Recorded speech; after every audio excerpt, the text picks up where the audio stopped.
everybody. Always a pleasure to have you with us on Women's View. My name is Lillian Kamau. I'm the host of this show, and we are talking about women in leadership. It's a month where we are celebrating women. I'm with my other host, Anne Mortemi, and we have a wonderful guest in studio. She's a powerhouse. We'll be getting to know her better. Her name is Tabitha Mortemi. And I'll start with you, Anne. You can just say hi to us, and then I'll go to you, Tabitha. All right, thank you, Lillian. Hi, viewer. Thank you so much for joining us. Remember that we are on social media. Our social media handle is GBS TV Africa across all channels. And if you want to send us a message, the number to use is 21144. So I'm very excited, Lillian, because we're just from celebrating International Women's Day.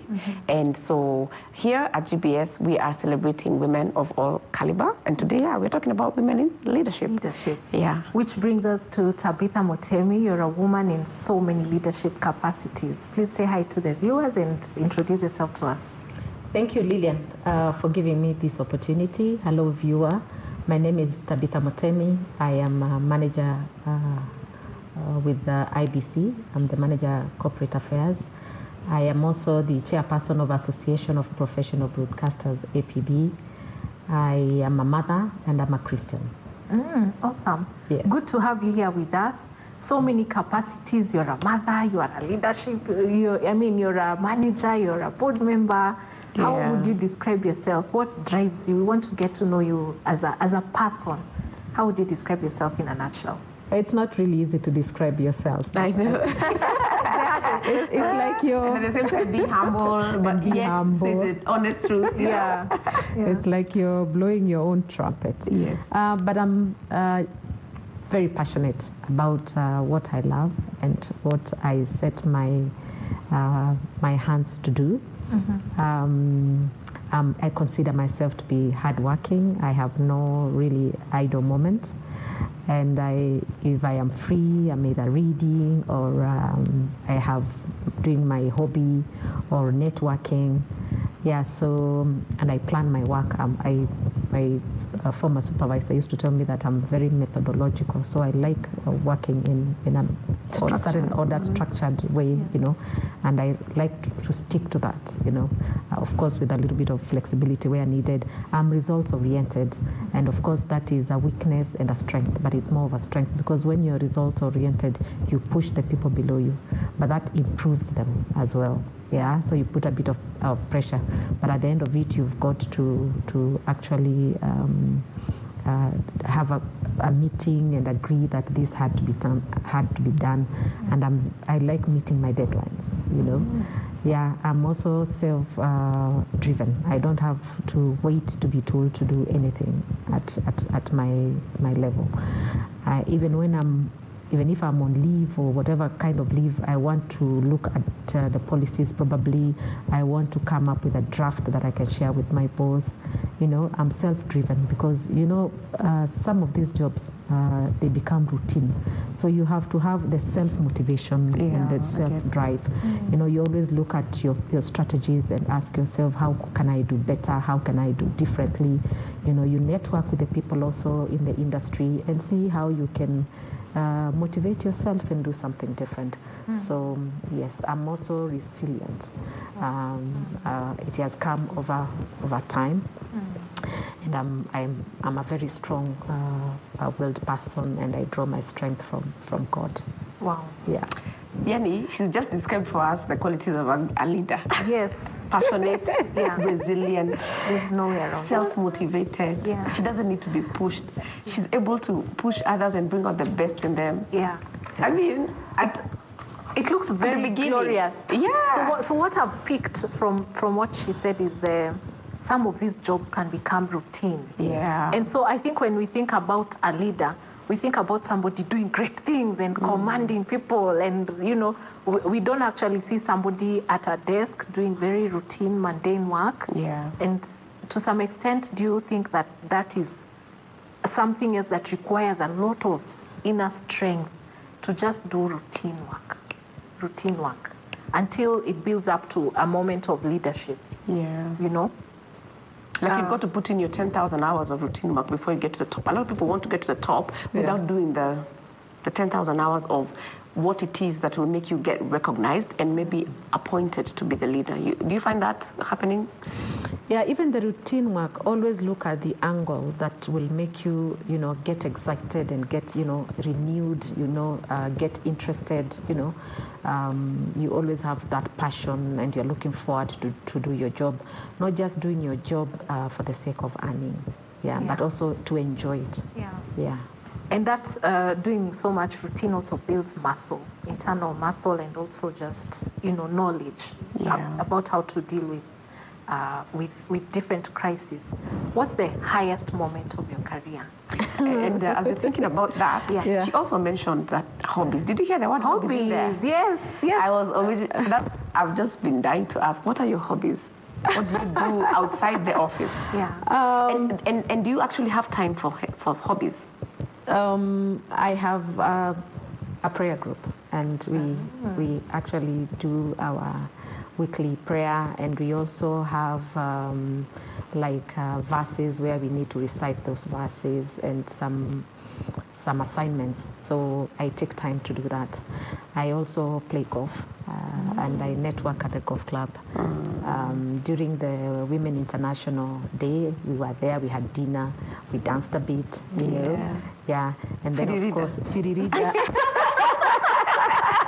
And I really had and I had the rinda, Oh, perfect combination. And then it's good to just have your me time, Yeah, it builds you, mentally, physically, and, socially, Yeah. That's right. Interesting. Anne also plays golf, which I fear saying that because I do. So when you say about golf, I'm like, golf is a very fun game. Yes. Yeah, very relaxing and very strategic game. So it actually helps you even in your professional life because it's all about making decisions and about focus, and it's about putting away the other thoughts to be able to concentrate and do something. Yes. Which a lot of times is difficult for women because we tend to compartmentalize like men. So I think golf is helpful in that sense. Yeah, because you put away your stresses, you don't have your phone, you just focus, eyes on the ball. Eyes on the ball, hunker down. Yes. Tabitha, you just look like a leader. Like even the way you're describing your hobby, it's like eyes on the ball. Oh, yes. Amazing. So what's the most memorable moment of your career? Well, I'm still looking for even more memorable. But to me, when I went to work with the Kenya Meat Commission, after it was reopened by the former president, Mwai Kibaki, I set up a department. So it gives me that joy that you've been able to set up a department. Then there's the recruitment and also of staff. And by the time you leave there, you've left a fully fledged department. When I joined IBC in 2010, it was a new commission after ECK. So I also set up the communications department, and it gives me a lot of joy that you are able to recruit, retain talent, and even nurture that talent and see some of your staff grow. You can see the policies that you put in place. You can see the brand that you actually put in place. So when you see that logo, you feel very good because you did it with your team. And also the fact that there's a website, there are systems and there are already processes in place, and there's a structure. And even when you leave, you'll be proud that you set up that department. And then the issue of also nurturing your staff and also being able to recommend them. Like we have interns, like any other organization, you have people come there for attachment. You are able to follow through. I'm that kind of a person who follows through. And I call them, they call me, Madam, I am applying for this job. And when I get opportunities, because I'm in quite a number of professional platforms, when I see those vacancies, I forward to them. I call them, I tell them, please apply. Let me know if you want me to recommend you. It gives me a lot of satisfaction. And the nurturing side. I like that when women are leaders, they have, leadership leadership is associated with a lot of tenacity. Yes. But when you're a woman, there's a nurturing aspect, which I think is very nice. And allow me to ask, because I know a little bit about you. You worked for the Presidential Press Unit. I mean, honestly, I was hoping that that would be the highlight of the moment. You were in the Presidential Press Unit. You know. And how was that? You know, for us who are outside looking in, we revere you. We're like, wow, you're here, you are interacting with the president. And how does that feel? That is also, that was a high moment for me. Yeah. Yes, I was still a young girl, early in the 90s. And I worked with the Presidential Press for 3 years. I was actually the first lady commentator. That time, actually, we had names of like Salim, Mwangi, Abila. They were doing the commentary. So I was among I was actually the first lady to do commentary. Wow. Yes, and production. And it was different from now, because that time we did not have the kind of technology we have today. Yeah. So we would run and hold the microphone for the president. How was it? Did you used to tremble initially? Like, ulikuwa unatetemeka? Or you're just normal? May God rest his soul in peace. Very friendly and not you know, those bosses would make you feel very scared, you know, that kind of a thing. But it wasn't scaring for me. I think, and I think it depends with somebody's, is it aura or you know. So we did the best we could. Yeah, that was also a high moment for me. We really have a go-getter here, because emotionally connected with the late President Moi. Yes, I did. She's been appointed to the Kenya Meat Commission by the former President Kibaki. As in, who have you interacted? We have not interacted with any president so far. Yeah. What about you? Let's not go there. That was actually, we applied for the jobs after it was reopened. Yeah, Good stuff. and I was able So to proud get of that you, job. Tabitha. Yes. And another thing I would like to share is like we in IBC we had a driver who was interested in doing communication, and I encouraged him, and I got for him attachment at KBC, and I requested that he's actually brought to my department. Today he's working at the county. So to me, when I feel very nice. And, that's a proud you know, moment. It's a proud moment for me. Yeah, to make that difference and to be able to help someone to transit from maybe one career to another career, you know, from a driver to a communication person. He went had degree, you get for him. So to me, that is a high moment. Yes, that's right. Yeah, and we hope we can even do more. That's true. Can we just take a break from women in leadership? How do you transition from one career to another, or one level to another? Like, because there's always that feeling of you feel stuck. When you are at, especially I think at mid-level, for people who are in employment, they feel stuck at that mid-level because of the many hours you have to put in, and as a woman you need to take care of your children. So when will you do your masters and then start applying for senior level jobs? You know, what advice would you give for a woman who is feeling stuck in one level or one financial realm? Like that driver, for example. And maybe also to add to your question, are you the kind of person who, what you studied is what you're practicing, or did you study something totally different? Out of curiosity, because that's very much in line with what she's asking. Yes, I actually have a degree in environmental health. Ah, perfect. This is the right person for your question. Yeah. From Kenyatta University. I have my master's in corporate communication from Daystar University.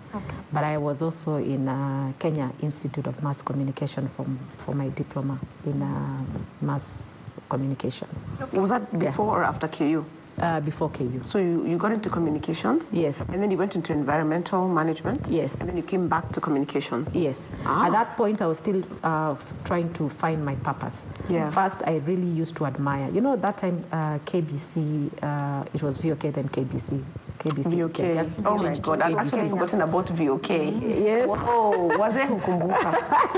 Hapa mzee, but you know. Mzee ni nani hapa? Mzee, but Kujua tu history. VOK. Kujua history, exactly. Yes, Kujua history. Yeah, so at that time, it was the only one broadcaster. So you had to listen to KBC, you know, and would admire, you know, the voices, would admire what, you know, the news anchors that time. And after I did my my diploma, I wasn't sure whether that is a career I want to proceed. Though I'd already, that's the time you'd finish college and you're taken by KBC. I was actually among the few people who were taken by KBC as a producer. Okay. And those days, actually, the vernacular stations, they did not have professionals. People in the offices, like a secretary, would just come and work in the vernacular station. And we were the first professionals, actually, to go to the vernacular stations. And I looked forward, actually, to serve. I even served in Kikamba. As a part, because I went to radio, the English service, but I was passionate to serve the people in my community. I was not very good in Kikamba because I was brought up in Nairobi, but I was really passionate and I pushed myself and I spoke that Kikamba. I did programs. It was broken, but it became better. And now I can speak even much better. And it is from those radio stations that I was actually seconded to the presidential press. So you can rise from any position and be whatever you want to be. On the question of back to your question, you need to motivate yourself, you know, and you need to actually create that fire in yourself. You know what I mean? Yeah. You just create that fire in yourself. And people say, and I do believe that women can multitask. So you can take care of your family, you can still, improve your education. And how do you know that you need to grow to another position?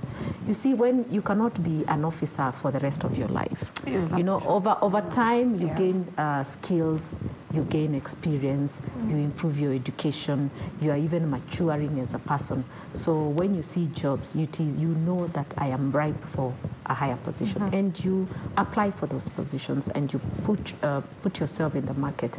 You go for those interviews, and you sell yourself because you have experience, you have the qualifications, you have the skills, so you're ready to take a higher position. So you feel it and you know you're ready and you go for it. Wow. Few women will actually say, yes, you can have it all. That's true. You can take care of your family. You can have it all. You can be at the highest level of your career. And, that brings us to what's the lowest moment of your career when you felt like, hey, this one. Tricky one. I really don't know how to put it, but there are always challenges. For example, when I plan for my programs, I look forward to implementing all as per my plan, because you see, we do work plans. So sometimes you get frustrated when you are not able to implement your programs because maybe of budgetary constraint or delay facilitation. So I would call that a low moment. But I also remember one time when I was working another low moment, which is very common, and especially for us women, is especially when you're in the field, then you just get a call that something is wrong at home.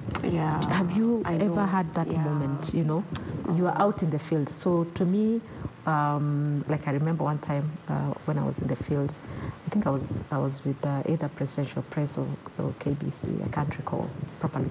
But I was told that my 3-year-old daughter disappeared in church. So they were not able. My God. Oh, Lord. Yeah, I was the panic, yes, the panic, those kind of things. God. So in those days, there were no cell phones. There were no cell phones, my dear. So umeambiwa na nini? Mtu amekimbia akakwambia. See, kuna landline. And you see, that is our big office. So we had landlines all over. The office lines.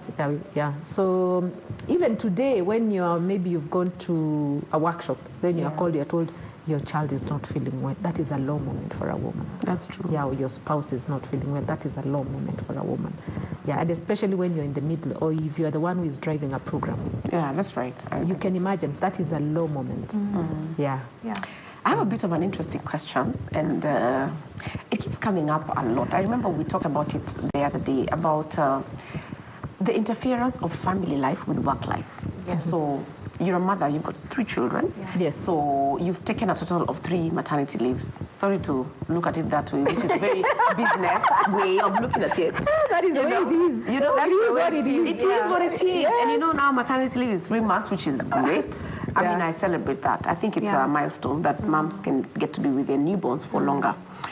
How do you feel about that in terms of when you have to be family life and having many children, does it interfere with your business life, or does it actually make it better? 1, 3 are not many children. Of course. Who said that? Did I say there are many? Said when you have many children. You know, also, Tabitha could have 5 children, and she feel like, I'm good, I got it. There's nothing like many children. What is the right number? I think it's your personality that is also making you say that. Yes. Okay, continue with your question. Well, in my family, we are 8. And I can tell you... No wonder. 3 is very few. I was pick a half. You need, when are we getting another one, my dear? Let me tell you, today you see women who have 5 children, they look so nice. I know, so good.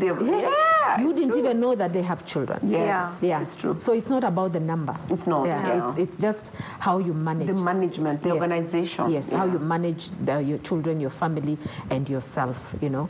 But the issue of balancing life, your career, family life, family life, and your career. What I can say is, one, you need to have a good plan. You know, you know your work. You know it's routine. Yeah. So you know when you're at work. So you also need to plan your family time. And in most cases, what I've seen working is like you ensure that you have dinner with your family most of the time. Yeah. Okay? Yeah. And then also, today there's a lot of flexibility.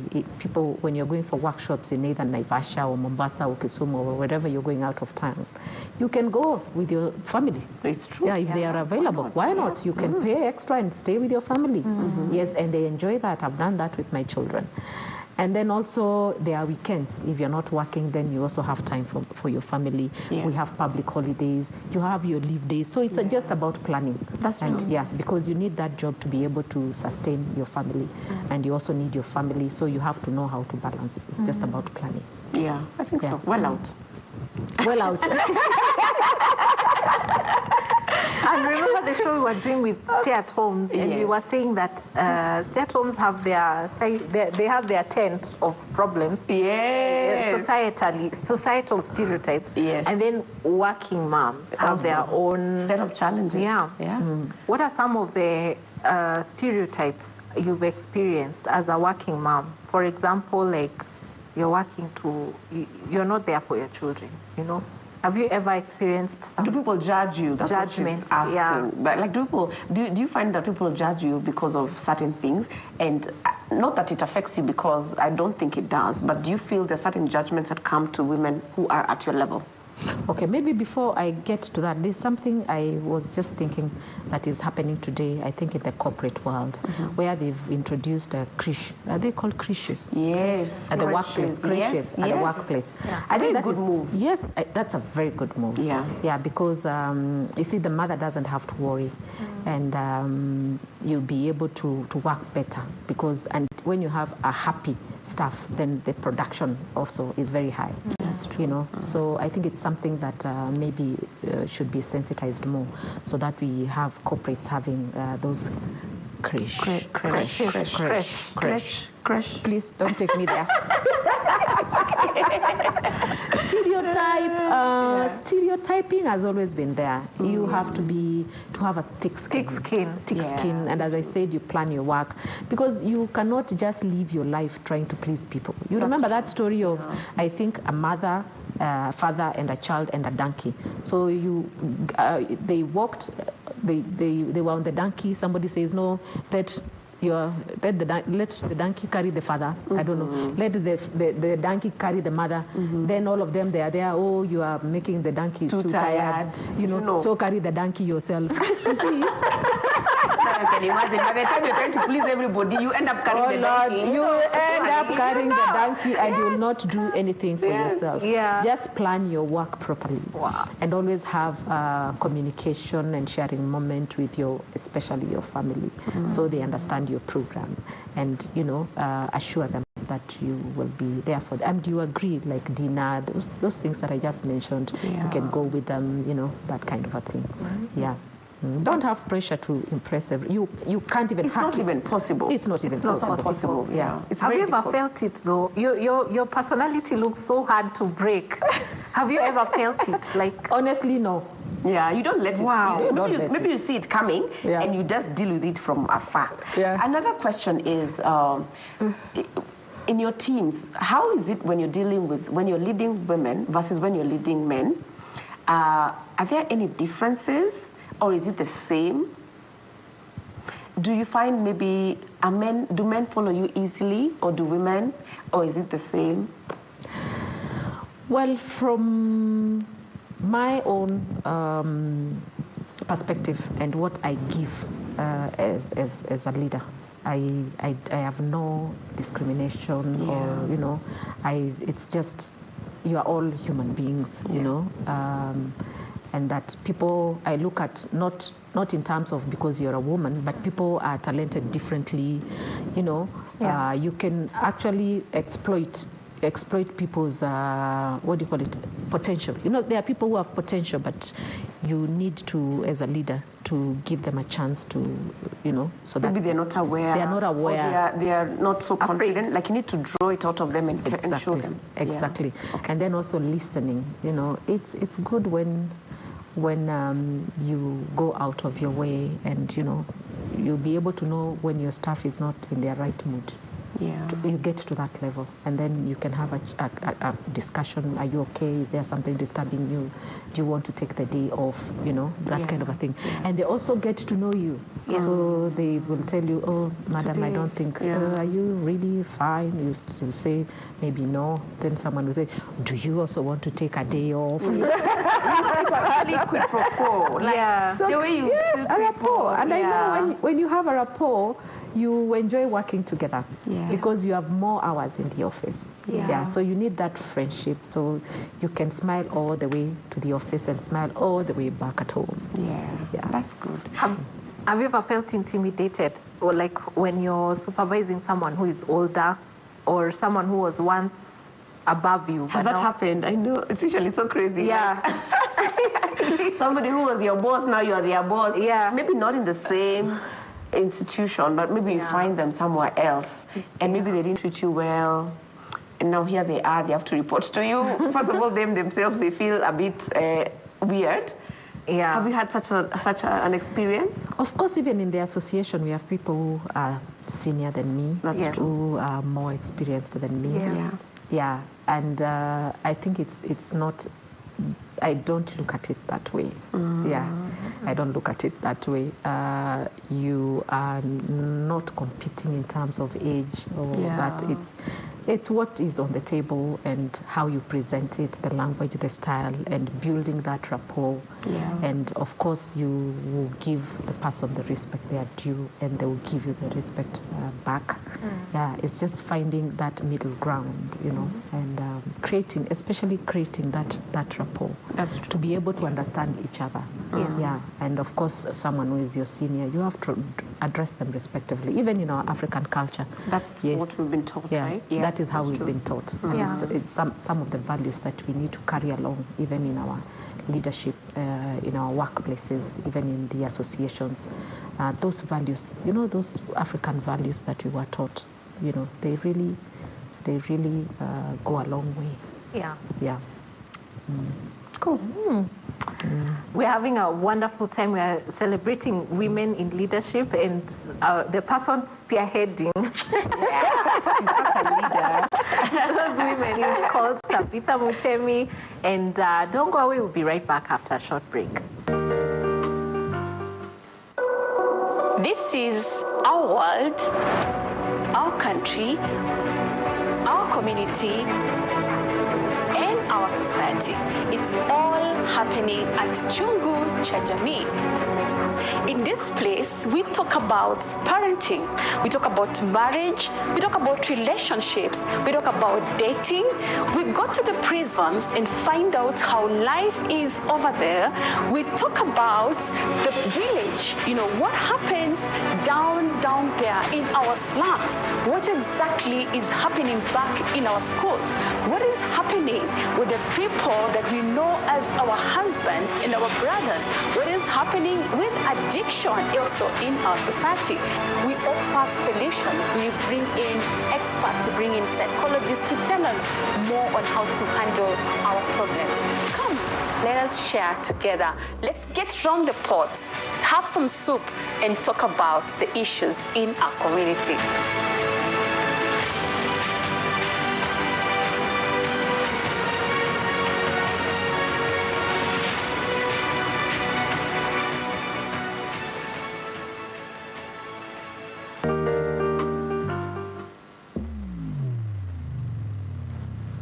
Echo Music right here on your #1 TV station, GBS TV. My good name is Hype. All of the experience, you can call me Moja Safu. Kumanzel, the best TV ever. Lafu Shoni Gani, Echo Music, SMS line 21144. Tunakuchezea zile ngoma mpya zenye zimekuwa zikitokea hii wiki. Anytime ulizia vile God nikulia na wakinikeuzia, I know you got me, girl, yeah, you got me, girl. Kautamu Kisa maneno nasikia kautamu. Akiwa nauliza gospel imedu Bisa CMC we have to do. So Bible now we hand, so we physically, spiritually, lyrically, mentally. Leo manze tuko na wasanii wa Delhi ndani ya nyumba. Tuko na muziki kali, tuko na countdown kali. Yaani kila kitu leo iko fresh. Chukua sharubati, ni juice hapo, mpaka mguu juu ya meza. Triple. Tumia mtu salamu pale mahali unakulanga chapo dogo. Nani mimi? Walifunga.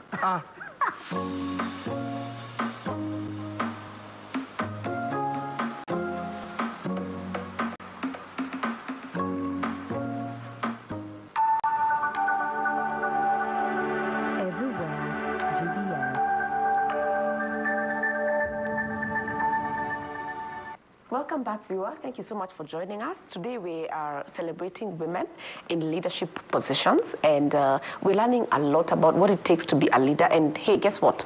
It doesn't matter whether you're male or female, you are able to lead, because what you need are the skills to be able to be a good leader. And those skills are easy and available to be able to get.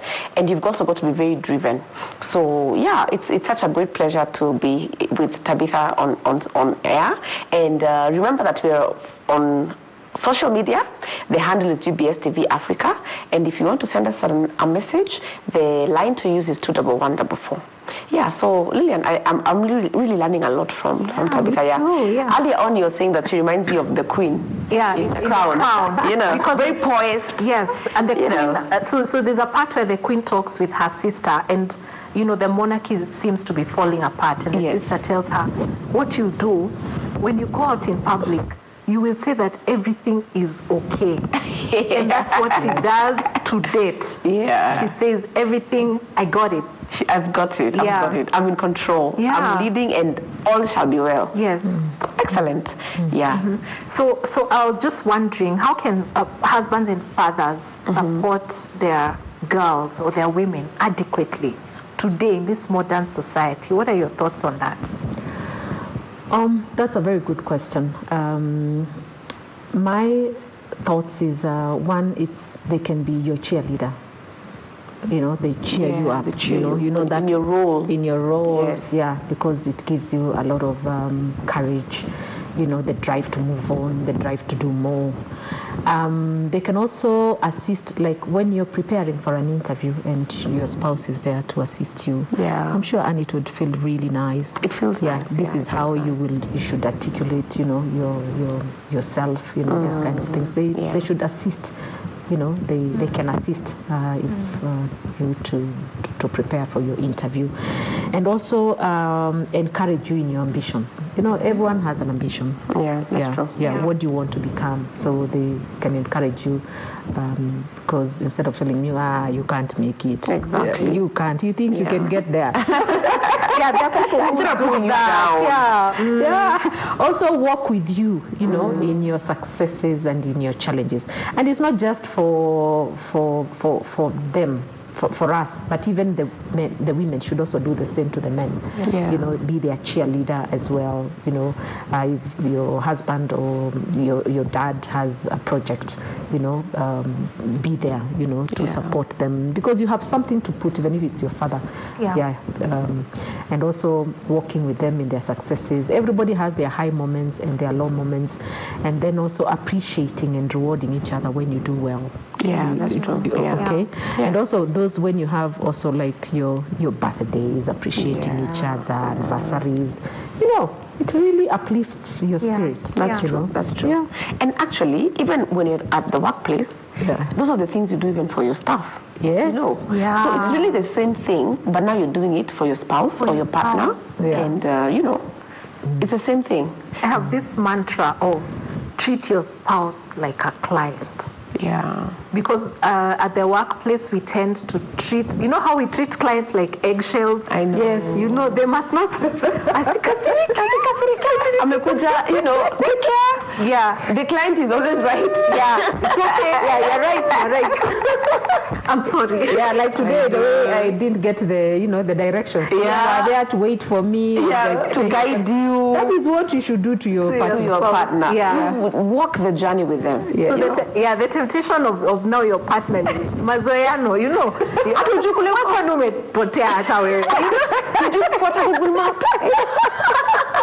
And you know, that's what you do. I think familiarity sometimes It breeds content. Yes. Yeah, familiarity breeds content for sure.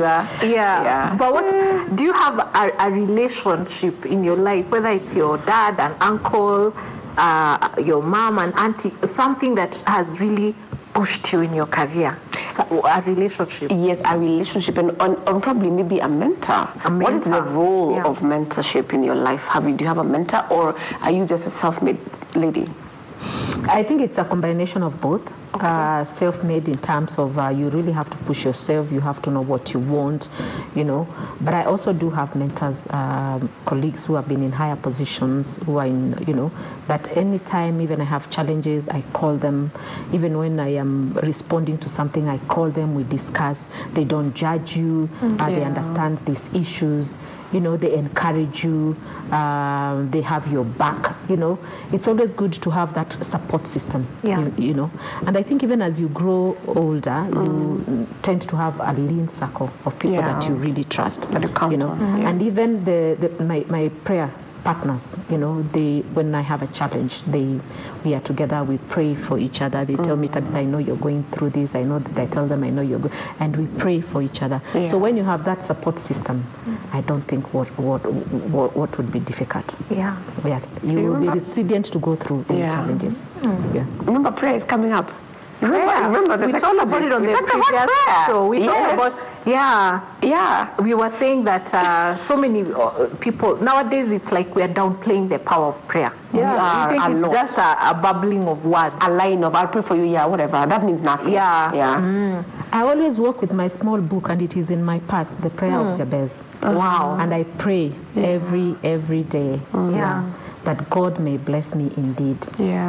God may expand my territory. Your hand to be with me. You know, and to protect me from the evil. So I pray that prayer of Jabez. If you don't pray, I don't know where you draw your strength from. I don't know. You know, you need that quiet moment, your me time with God. So, of course, me, I'm always the one with controversial issues.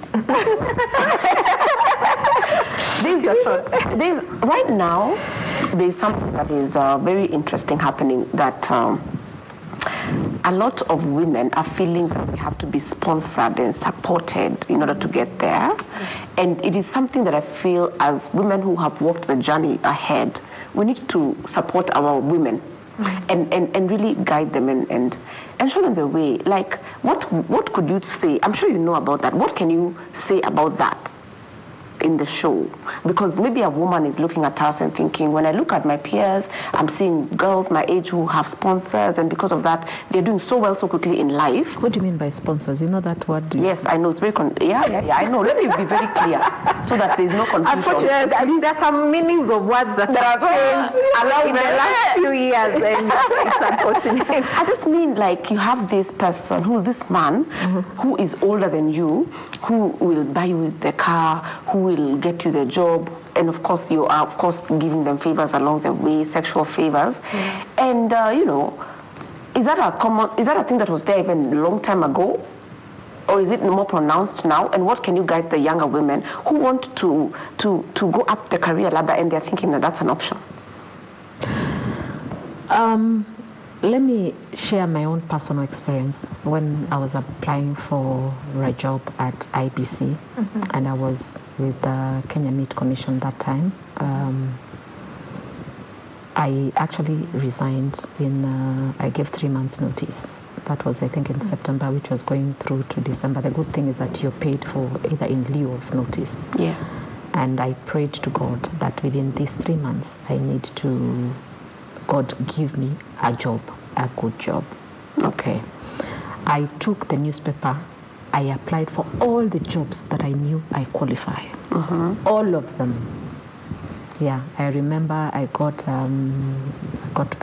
was actually called at Kenya Wines, National Oil, Women Trust Fund, CDF, so many, I can count them. There were almost actually 9, and I applied for those jobs that I feel I qualify,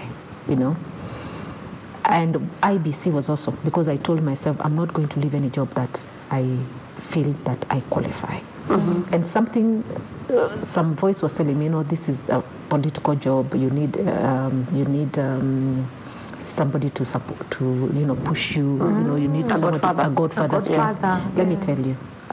In fact, IBC's job was the last, because I was with a friend of mine and I just parked at, it's called Vic Preston, just behind Anniversary, and I told my friend, please drop for me this letter. They're almost closing, I think, at 10. And she took my letter and she told me, you are very lucky. They were just standing there to close the. So after some time, I was called for the interview. And I remember even when I went for the interview, I met I think there were 4 commissioners. I didn't know any of them. And because there were many people, they told me, Tabitha, we need you to be very fast because we have 12 other people behind you. Well, that I just felt some, that thing in the and being around December, I'd gone for holiday in Mombasa. So you've come, you have what do you call it? Have the sun. You have sunburn. So you had such a good time in the sun. Yes, and you see, I think I got that call on to go for an interview. I think I got it like on a Friday or something, and the interview was the following week. So there was no time to go and do I don't know what. Then the ECK website was not up. Yeah, so you have to you start, Googling, checking little you know about elections. Do you have any friends who know anything? Do you have any friends who know anything? Then you check those probably who've been shortlisted. Do you know anything about elections? Those kind of things. So you prepare. And also, the good thing, a hot company. Yes. And the good thing is, it's about my career, which I understand very well, my profession. So that time, I think there was a Media Council bill. Yeah, because the act came into fruition, I think, in 2013. So around that time, there was a bill. There was a lot of conversations about media. And I went. I don't know any of them. When they told me that, I just said a small prayer inside my tummy and my heart, and I just recollected myself, and the interview went on well. We had a friendly conversation there, talking about the Media Council bill, those kind, talking about the industry. And I felt relaxed. Yeah. Yes, it was. I even remember that time I'd also applied, I think, NEMA as well. Yeah. So after, I think, 2 weeks, I got a call that I've gotten the job. I didn't know anybody. Wow, good for you. Yeah. Wow. Yeah. So they are genuine. Meritocracy works. Yes. Yeah. It works. And I believe in that you can get through merit. Personally, I don't believe in trying to to get, people to pull strings for you. That is me. But that doesn't mean that if I can assist you, I'm not able to assist, especially when you qualify. Yeah, when you qualify. When you not qualify. When you have no skills and you want when you have no favors. skills, that and you can't deliver. Yeah, and assistance is telling you it's this opportunity and you can apply. That is the assistance. So those people who feel that there must be a godfather or a godmother, no. God is there. You have your papers, you have the skills, you have the experience, you have what it takes. Just go apply for that interview. Be confident. Have faith. Faith moves mountain, and you can get that job. I am a living example. I never knew anybody in IBC, and I got that job. Yeah, and many other opportunities that I've applied without knowing anybody. I have gotten that opportunity. So there are very good people, employers in this country who are genuine, who will give you that job because you merit. Yeah. Wow. That's a powerful story. Yeah, it is. I actually remember even my auntie the other time when they wanted to, back at home, the son to go to the forces.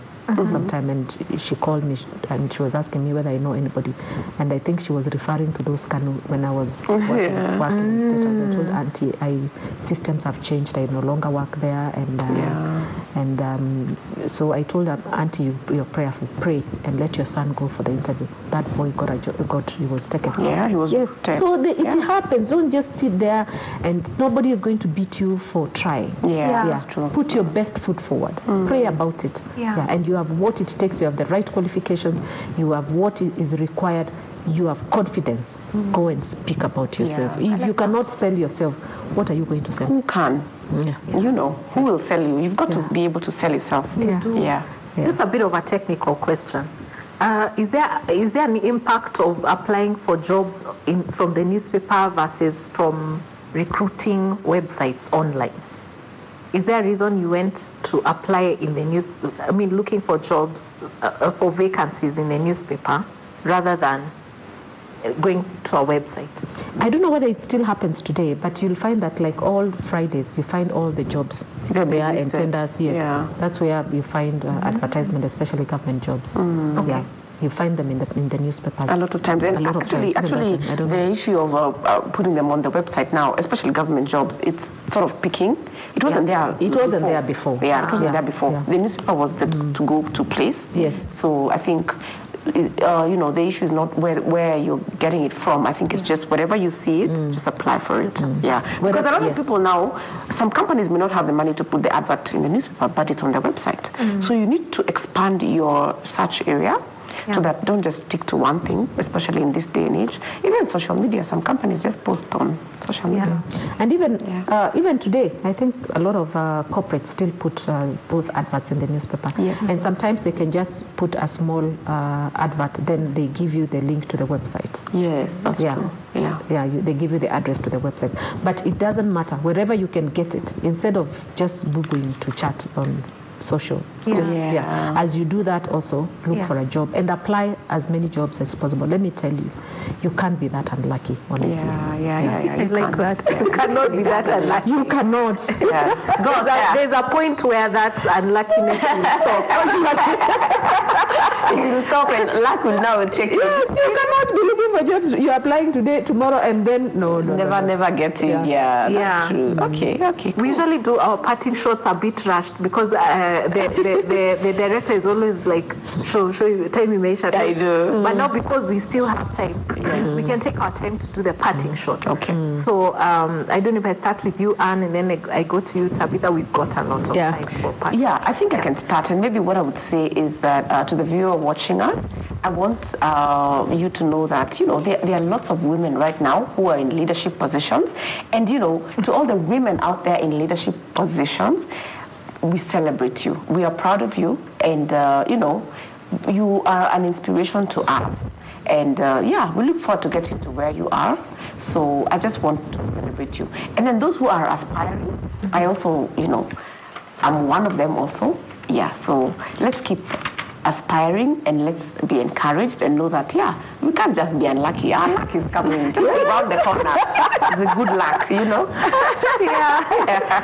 And and you really downplay your leadership capacity. You run a whole school. Awesome. Yeah, she runs a school. Thank you. Okay, over to you, Tabitha. Yeah, don't mind. I am a person who loves taking notes. Yeah. And even when I'm called even by my supervisor, I always carry a notebook. I think it's the journalist in me. Oh, yeah. Yeah. So one for me, which is very critical, is always look upon God for guidance, for strength. Number one. Yeah. And always have a small, a prayer group that, that encourages you. And then while you are there in the leadership position, be fair to every person that you deal with. Yeah, you should not have favorites, or discrimination. Because people have behave differently because of different situations they are in. And today there are very many issues about mental health. Yeah. And when someone is stressed at home or stressed something or financially, you'll find that person will not be the best they can. So be a good listener, read also the mood of your team, so that you can pick out someone who is having challenges, and you can always have a conversation, and make that person. Because when you have a team that you understand and a team that is happy, they give you higher results, and production. Then be a role model. Have people around you that you can nurture, because at your leadership level, there are people who are looking upon you. Yeah, so surround yourself not just with people of that position, but also people of lower position that you can nurture, and always make a point of even calling and finding out how they are doing, because it doesn't cost much, but it gives you that profound satisfaction that you've made a difference in somebody's life. And even when you walk around and they see you, that joy itself is good enough. And you don't actually have to just help people that even those you don't know. Find time also to probably visit like a home for the elderly, the children's home, have a chat with them, give back to the society. It has that self-fulfilling. And also have something you can do if you're not working, that social life, a sport that you love to do, a hobby that you love to do, spend time, expanding your networks. We say that your networks are your net worth. Oh yeah, that's true. Yeah. And also have your me time. Spend a little on your appearance also, You can't work so hard, Then you're looking hard. Naona chupa ya foundation. Naona hata kachupa ya foundation, whatever foundation you like. Come on. Even that nice, ka juice that you like, Whatever level. There's always something you can do to celebrate yourself. Women, we like to be celebrated more than we like to celebrate ourselves. That's nice. Yeah. Lillian, even if it means you budget for a very, the best, the lipstick that you like. Yeah. Unasave tu unajishukuru. Unajisort. Just pat yourself at the back. And then don't allow people to bring you down, because or the naysayers, the negative, don't actually involve yourself with people who like bringing other people down, looking down upon people, that negative criticisms, those kind of things. Surround yourself with people who are positive. People who are positive. And positive criticisms, not criticism that is going to break you. So for me, it doesn't matter where someone is. You can always improve your quality of life. And nobody will beat you. Let me actually reiterate that, for trying to look for better yourself, trying to look for greener pastures, go out for it and believe in yourself first. Yeah, nobody is going to believe in you if you do not believe in yourself. Believe in yourself, have confidence in yourself, and always remember to read the Word of God, to draw that strength and resilience, because there's challenges all over. There are challenges in every situation of life, but it's how you get out of that challenge that is going to make a difference in your life. Yeah, that's true. Wow. That's lovely. I want us to end the show with that perfect thing you said, the one of you're a perfect person.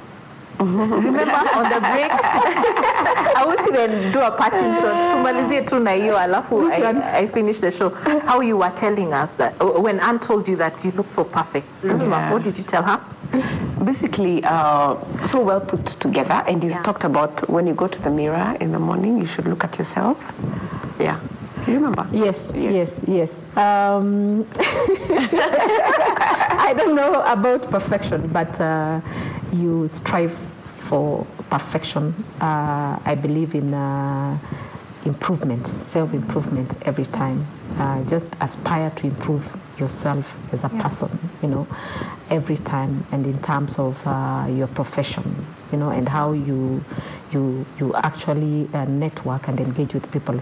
Personally, I have no struggles interacting. I think to me it's one of my greatest strengths, that I don't struggle getting along with people. Yeah. If someone is struggling with me, then that is their problem. Yeah. But for me, I really don't struggle, and I have a clean heart.